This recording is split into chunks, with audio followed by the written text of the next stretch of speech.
Em Rusciano and Michael Lucas. Oh my God, I can't wait. It's happening. It's happening. This is Emsolation. The internet lost its collective mind. She is choosing to focus on the one time in history where one of her conspiracy theories actually was correct, except for Trump being elected. What are you saying as erectile dysfunction? Don't know. I'd get on board with that theory. You're in Emsolation. Hello, darlings. Welcome to episode 4. Oh my God, how did we get to 4 already? You may hear the quiet cries of my youngest child attempting to go down for his nap, but we'll just keep on going, because it's real life and this is what happens. Today I want to talk about secret women's business again. And look, if you're a dude who's accidentally stumbled upon this podcast, keep listening because this is gold dust. If you're a bro or a friend or whatever, to the gay men, we will be talking about periods. But again, you guys, you can be helpful to the women you love. But this will be specifically directed at those of you who get a monthly cycle. And it is helpful to those of you who care about someone who gets a monthly cycle. And it'll maybe help you understand them a little bit better. I'll start off by saying that even though I'm 41, my period still comes as a nasty shock each month. I'm like, what, again? And last Thursday I told you that I had PMT. But truth be told, I was downplaying it a lot. It was actually one of the worst ones I've ever had. It was 4 days. It was hell on wheels. And I went into the project and I saw Georgie Coughlin. She hosts it. And she was sitting in makeup. And she asked me how I was. And for some reason, I just decided to tell the absolute and honest truth. And I said, George, I'm struggling. I'm having the worst PMS of my life and I might cry if you're nice to me. And she just said, oh, darling, because Georgie Coughlin is the most kindest, wonderful wizard, princess, pixie, fairy genius. I mean, if you're about to have some kind of crisis, you want to be sitting next to Georgie Coughlin in the makeup chair. So I sat down and we then spent the next 30 minutes talking about how it has taken us both to be in our 40s to acknowledge that PMS does severely affect our lives. And look, I know ladies, I know we all joke about it and, oh, I need chocolate, look at my pimples. But I don't think I've ever sat with another woman and truly gone deep into it instead of, just brushing it off. And I have to tell you, it was liberating. So I'm going to go deep with you right now. I wish this was something I'd gotten on top of way earlier. Just to break it down for you, my PMS specifically, and it's different for all of you. I know some of you barely get it, you heinous bitches. But then there are some of you like me who feel it with every fibre of their being. I get insomnia, anxiety, paranoia, obsessive thoughts, feelings of guilt, and I become extremely self-critical.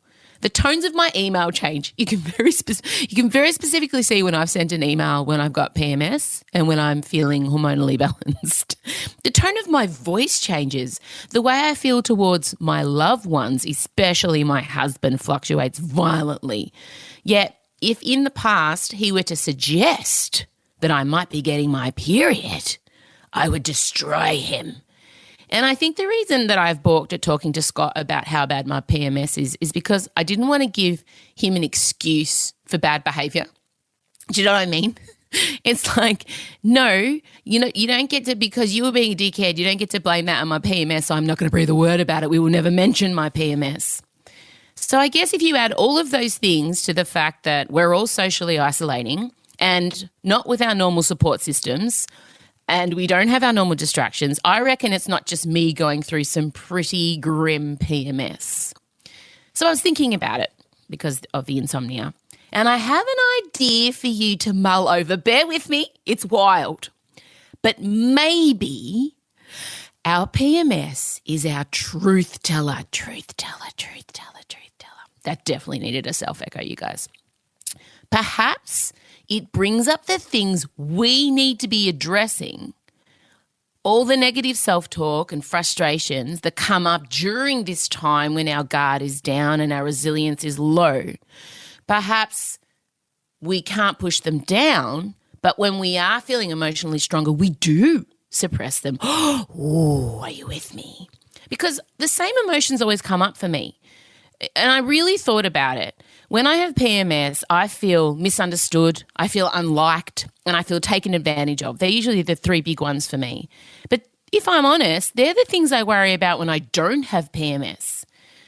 I wrote down some of the things that were pissing me off on Friday night when I was feeling particularly bad. And here's some of the stuff I wrote. Some of the stuff I had to set on fire so that the bad spirits may be released into the atmosphere and should never see the light of day. Here are the more lighter things I wrote down. Number 1, I think I'm doing too much of the heavy lifting and isolation around the house. Number 2, I don't think I'm very good on the project. Number 3, my singing in the video I posted on Instagram was shit. Number 4, I'm a shit writer and I'm never going to finish my book and no one's going to want to read it. Number 5, I'm putting on weight. Number 6, my skin looks terrible.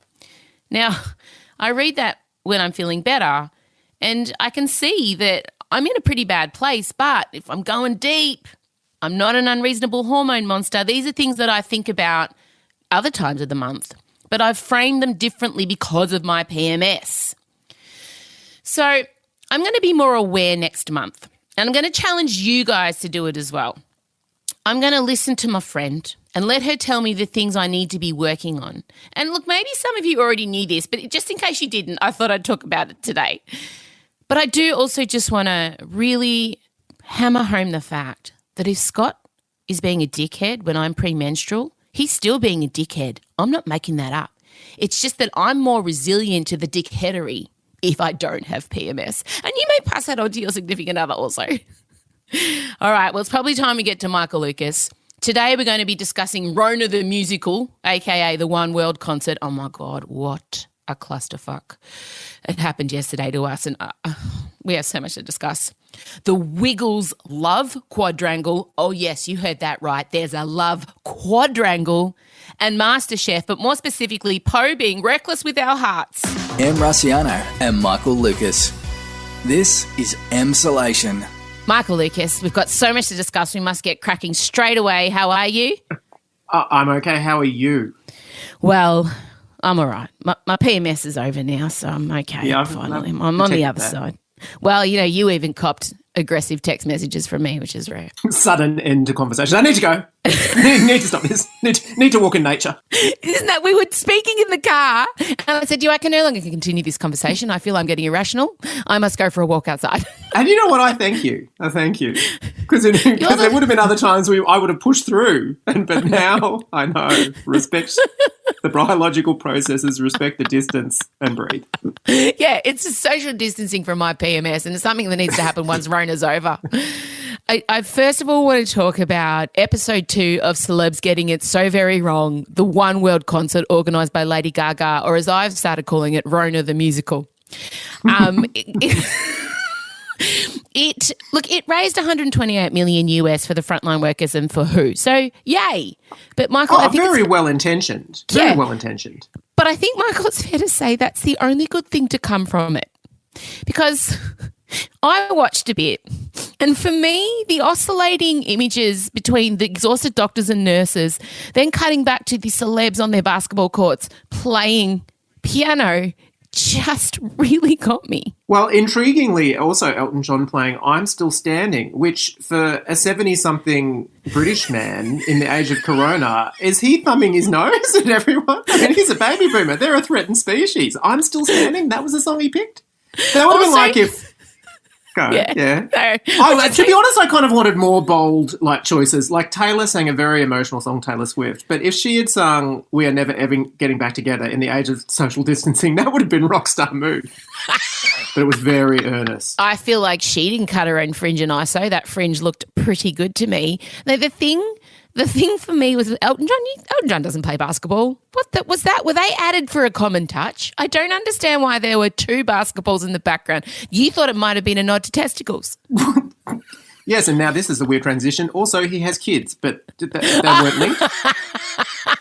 The other thing that I couldn't believe, it was Oprah's shot. When you look at Oprah, who, by the way, got drunk on Instagram last night and cooked up a meal. Did you see that? Oh, loved it. Pesto pasta.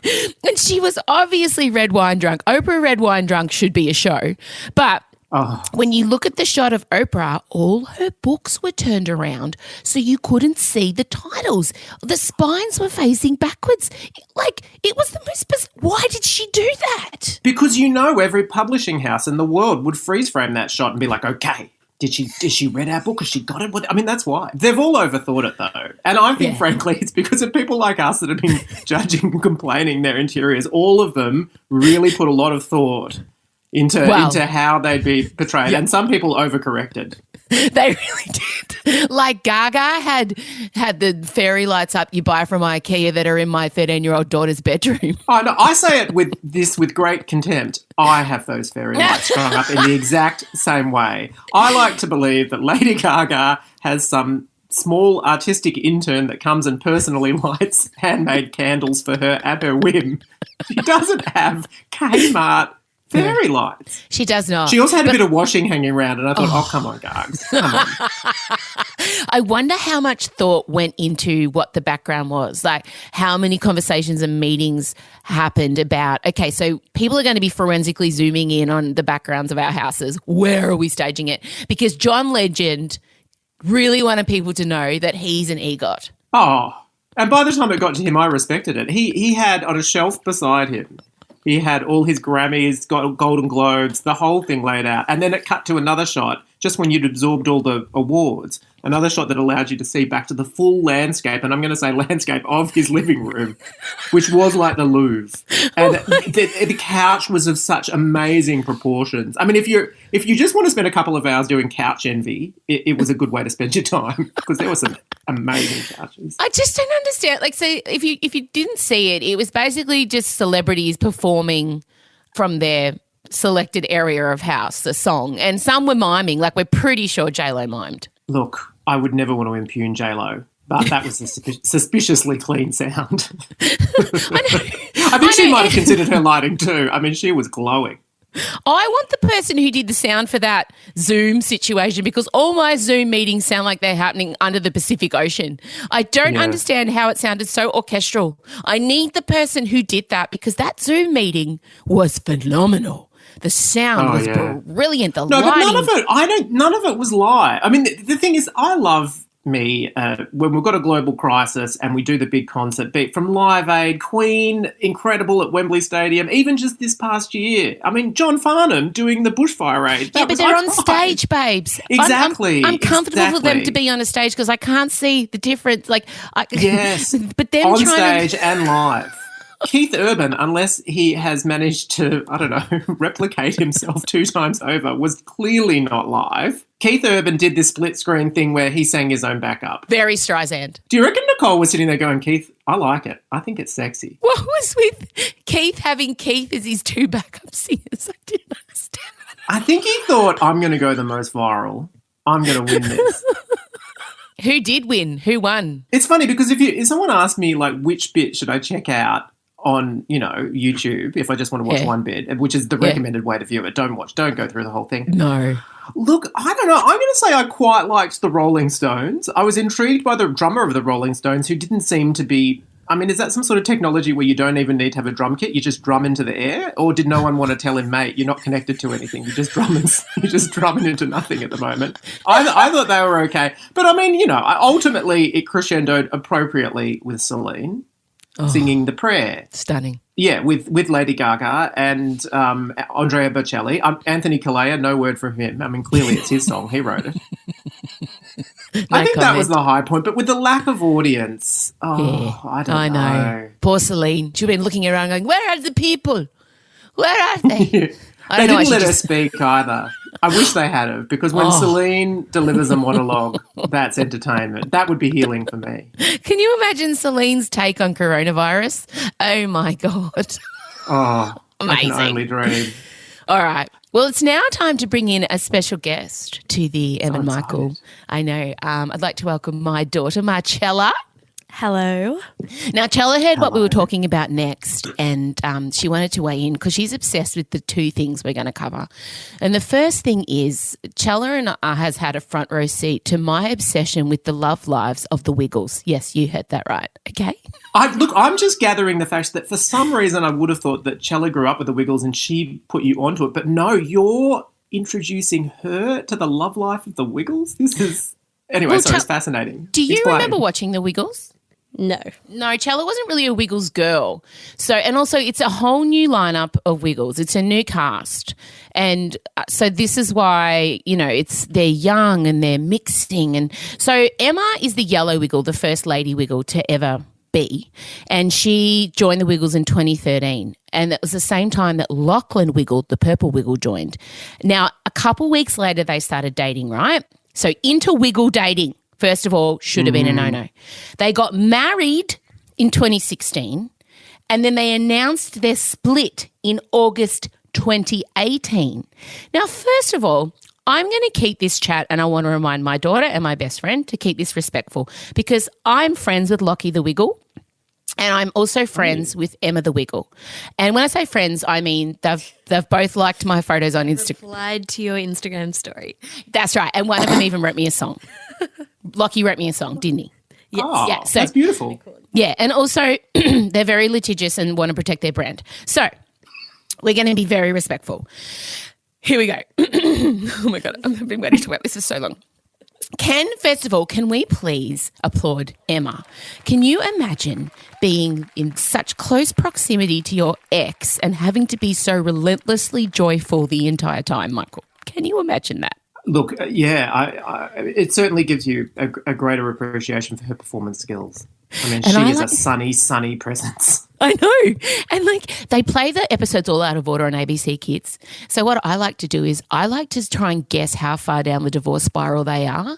Are they wearing their wedding rings this episode? Has he put on a little bit of weight? Has he lost a bit of weight? Has he had a haircut? How tightly is she gripping the wheel of the big red car? I just want to take a moment to say, firstly, it's only just registered to me that it's nothing to do with Chella as a child loving the Wiggles. It's that Em has, in the time of Corona, such as her desperation for the love lives of celebrities, she's taken the time to study the Wiggles. The Wiggles. Some people, when they've got all this free time, I don't know, they're renovating their house. Em's going, she's looking back over which celebrity love triangles have I missed? The Wiggles. And that's where you put it in the house. You're watching ABC Kids. I hope, is Elio at least there with you? He's not at that age. I hope he's not at that age. It's you. You're sitting there with a drink, watching, with a gin probably, watching ABC Kids, thinking who's sleeping with who. Yeah, but this is Chella, by the way. I know, we sound the same, so we might have to differentiate. This is Chella. It's the only show Elio will watch, so we have to find the entertainment where we can. Better. Yeah, and Marcella violently has very strong opinions on certain songs, don't you? I hate them all except Play the Bass Guitar. Oh, what about Want a Leather Jacket? No. Because the leather jackets, they said red leather jacket. They're all wearing pink leather jackets. So wrong. It's the details. So anyway, so Lockie and Emma apart. Then Lockie announces that what, Marcella? Oh, he's dating one of the ballerinas on the show. Mm-hmm. Dana, that's right. They start posting pictures on Instagram together and I'm following Dana. She has a gorgeous little son. She's a single mother. She's an amazing ballerina. She fills in on the Wiggles. So more into Wiggle dating, Michael. Also, I think you need to say she looks a little bit like she's brunette. The other one. Yeah, and same big smile with the bright white teeth. Yeah, she's same. And hasn't she at times filled in for her on live shows? Yes. Emma went and had some surgery for her endometriosis and she filled in. Now, this is where You've gone so deep. I have gone so deep. This is where this gets amazing, right? Okay, so there's an episode in Wiggles World where Lockie has to go and visit the king of Curly, is it Curly Land? Curly something. And his new girlfriend, Dana, is called the Curly Bird.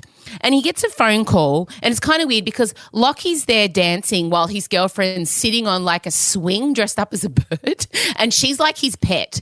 And he does some dancing. Now, let's have a listen to Lockie after he's finished dancing. The Curly Bird has given me a message sent by King Sam of Curlytown. Well, before I read it, and before I go to help, I better check my luxurious locks are in order after such fruity dancing. That sounds like me of a morning. I love him so much. Fruity dancing. Anyway, the phone call from the king is to tell Lockie that the yellow bird is sad. So Lockie's solution is to take the curly bird to dance for the yellow bird to cheer her up. Can you grasp? So Lockie's taking his new girlfriend to see his ex-wife so that they can dance together so that they feel better. I mean, you couldn't write this in some kind of friggin' soap. It's wild, Michael. Wow. We've recently found out This is Chella. also that Emma is now dating the fairy-winged banjo player Oliver, who is also on the Wiggles. Who Oh, also, my God. it gets better, who also plays in a folk rock band, The Unusual Commoners, alongside Anthony the Blue Wiggle, and guess what? Lockie the Purple Wiggle. Hang on, what? So he's in a band with her ex? Yes. He's in a band with her ex? Yes. Whoa. I was going to say we've gone from a love triangle to a love quadrangle, but now we're a love quin five-sided thing. Wow. I know. So for all of you mothers and fathers out there listening, wondering if you're just watching, Do the Propeller and Big Red Car and everybody clap, there is some stuff going on. And kudos to all of them for maintaining professionalism at all times. I'm massive fans. I hope none of this was disrespectful. We just quoted the facts. And I think that you're a sterling example of maturity in relationship.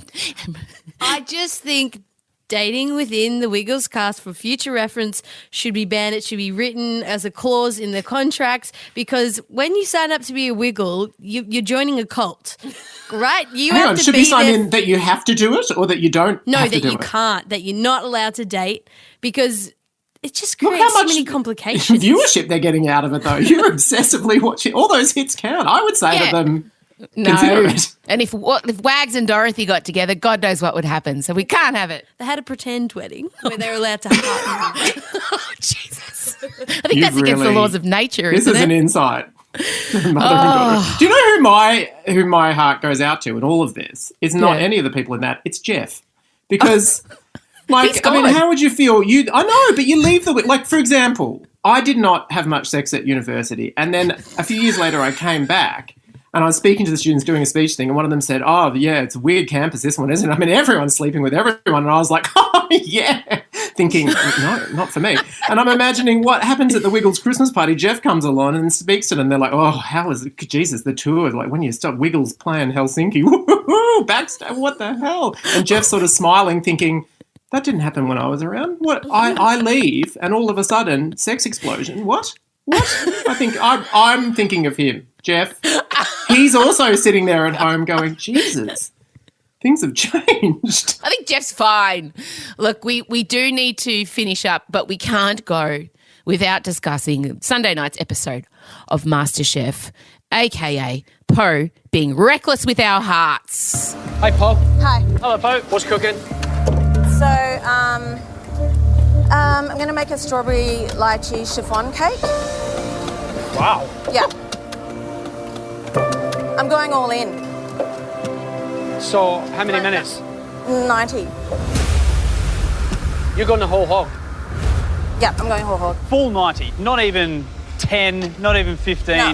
You're going the whole I hog. need every minute for this cake. Wow.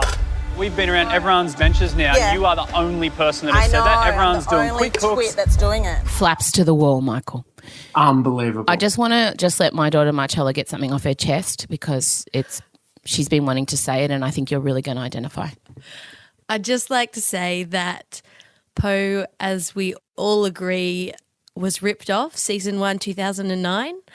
Yes. Julie cooked a sage chicken that anyone could make, and Poe Exactly. slaved over the kitchen creating an Asian wonder piece. Masterpiece? Wonder piece. An Asian wonder piece. No, own it. Yep. And Julie won for cooking a chicken, a roast chicken that you can get at the IGA down the road. So Chella hasn't let that go. You have been raised correctly. That's right. So last night was really stressful because while we were watching Rona the Musical, every I don't ad think break stressful covers it. I needed Forget. alcohol. I know. I was on the brink of cardiac arrest. We were basically led to believe that Poe was going home. Oh, every ad break, will Poe go? The massive risk. Oh, But I just poor don't man. understand why she would do this to us. Like, she's going, this cake usually takes me 4 hours to make, and it takes let alone 2 to 3 hours to cool down. But She she's clearly saying, didn't know "I'm gonna how it make was going to go 90 in the minutes." blast freezer. That was, No. I mean, anything was happening in there. She had to go back in for a second time. No, but also this is why I love her, though. I mean, it's quite a complicated relationship I have with Poe, and a bit one-sided, you might say. But it's the risk taking. I mean, after that, it was very cathartic though, because I mean, spoiler alert, she prevailed. Obviously, she's still at the show, and that woman, that risk she took. Yeah.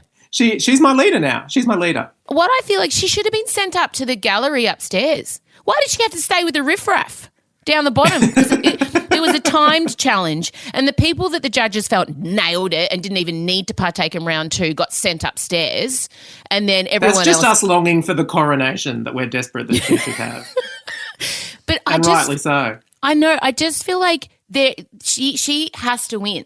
I think Australia is going through enough. Yeah, I just don't think that I'm be able to handle Poe leaving No. Yeah, look, we need a win at this point. So as a country. we need her to win for us all to heal together. I mean, she's not going to solve coronavirus, but she'll certainly No, and through yeah. it, Michael. She might be the hero we need, but not in charge of the coronavirus response, because that would be freaking terrifying. But just in general, in the MasterChef kitchen and the garden, which she seems to appreciate more than any of the other contestants, she's the one that we want. As I said to you last night, if it ain't garnished, it ain't finished. So she adhered to Your that motto rule. for life. All right, on that note, I think we've covered it. I'm so desperate. Do you think we were okay with the Wiggles? I mean, we were respectful, right? Like, I don't want to upset my friendship with any of them. You took me on a ride. I was shocked. I was confused. I was alarmed. But I have walked out with more respect. And frankly, I scoffed at you at the start, but I'm going to turn on ABC Kids.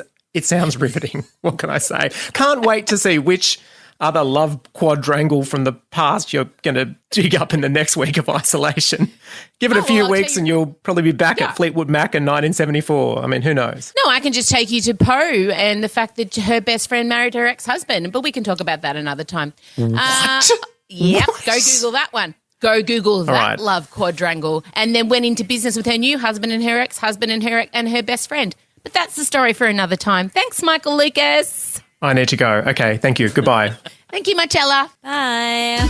This is Emsolation. Okay, well, it's come time for your favourite segment, whatever, who's counting, I'll win you back. Where Scotty, my husband, the high-performance coach, helps you out with things in your life that are tripping you up, that are keeping you awake. And he's asked me to specifically, she's turned into Kath. He's asked me, don't edit any of this out, let's keep it real. He's asked me to specifically request that perhaps there's some goals you want to achieve. I said, I don't know what, get from the couch to the fridge, but whatever, sure. He's a positive guy. It doesn't just have to be problems. But today's one is very interesting. But first I will say hello to the man sharing the headphone with me. Hello. You've got your notes in front of you. You're a bit frazzled. We like to tell the truth here. You were a bit frazzled last Thursday's ep. Totally rattled, frazzled. I lost it. But the editors in post-production did a great job. And normally we ask for no post-production, but in that segment the note was, please apply all the post-production. And to be fair, there was babies dragging dog's bowl around the floor. There was crying. There was the other daughter coming in the door at the time. I felt really quite distracted. And yet I just powered through. So I think in that situation, people will be surprised to know I was the calm head. I don't know what to say about that. All right, let's get to Laura, who sent in her question. Hi, Scotty. My name's Laura. I'm 37 and from just outside Melbourne. I really need some help with trying to figure out how to tell my now fiancé, who lives in England, and my parents what I want for my wedding. Our wedding, I should say. I'm not too sure what I want, but I think it's different to what he wants, and I'm also worried about the expectations from mum and dad. Please help. Thank you. Whoa. Well, first of all, I commend you, Laura, for saying our wedding. That was a great catch. Well done. But Scotty, to me, this is a lot. This is a lot for someone to be dealing with because she's worried about having hard conversations with people she loves and also really expressing what she wants. Yeah, for sure. And I mean, I'm not an expert on weddings and I'm certainly not an expert on the pressures for weddings, but I heard a few things like that as well. I heard, the expectation, the concern, even the fears. I also heard, obviously, which wasn't hard to hear, what do I want from this? What's important to me? What do I want? And then the third part of it was, how do I have that conversation with these key people, being the fiancé and the parents?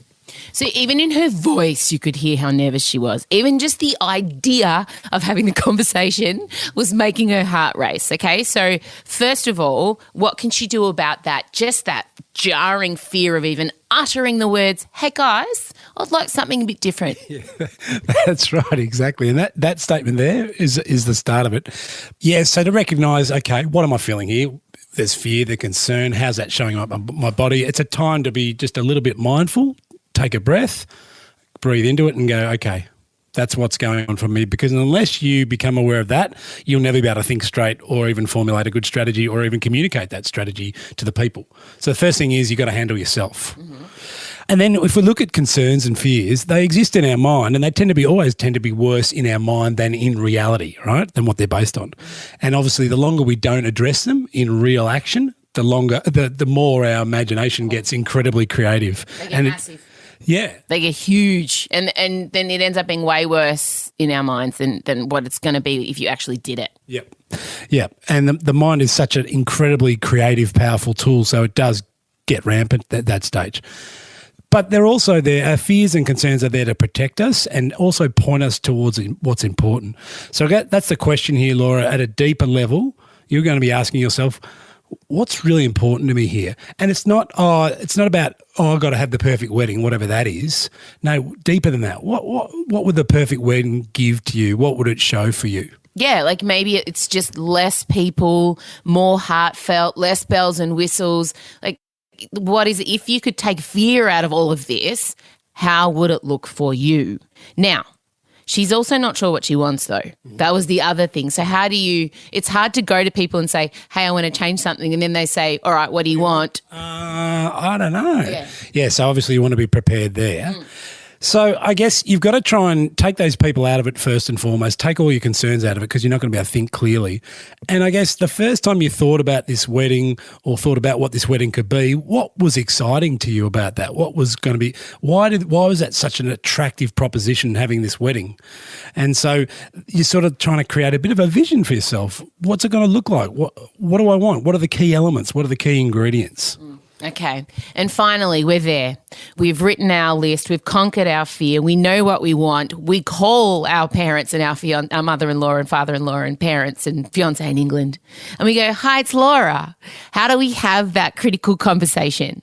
Because this is a skill for anyone, not just for weddings, but these types of hard, emotionally challenging conversations have to happen at work, have to happen with our partners, have to happen with our kids, have to happen with our friends. And I think this is a skill that should be taught in schools, and it's not. Having emotionally challenging or critical conversations, which could be prickly, and doing them well so both parties walk away feeling respected and heard. This is the magic bullet, Scott Barrow. How do we do it? And there's plenty of stuff written on this, but there's actually a really cool book called Crucial Conversations. But I don't want to read a book. I just want you to give me like a 2-minute bite-sized solution. Okay, thank you. Okay. He hates it when I hurry him. Don't hurry me, and I stand by the fact that that's an excellent book. It's not the only book on the topic, but it is very good. Oh, no, don't. If you're plugging things, plug Try Hard by M. Raciano. Don't plug that book, plug Try Hard by M. Raciano, your wife. That's all we're plugging, plug these podcasts. We are not plugging external things. Okay, thank you for that. All right. So you're going to have this chat. You know what you want. You've tried it. You've worked out what you want, and then you've got to work out, what do I want from this conversation? What's the outcome I'm trying to achieve here? Because if things get derailed, you can take yourselves, both parties, back to, remember what we agreed, what we were trying to achieve from this conversation. So you might say something like, I want to have a conversation to share how I feel, but I also want to get your input as well. So that's that. Now, you might be really clear on what you want from the conversation. You want to have an agreed point of view or a shared perspective on it all. But you can't guarantee that. In fact, you can't control that. So going into it, you've got to be really clear on what you want from it, what you'd like from it, the preferred outcome, but also then strip it back to what's within my control. And the only thing that's really within your control is listening to the other person, hearing them, understanding, showing them that you're understanding what they're saying, and then also expressing your own feelings and thoughts.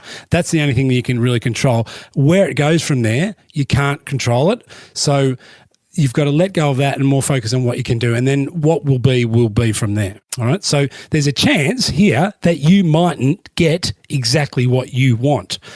So that's where you've got to get back to, what do I want from this wedding? Do I want my decisions and thoughts to take control of the whole wedding?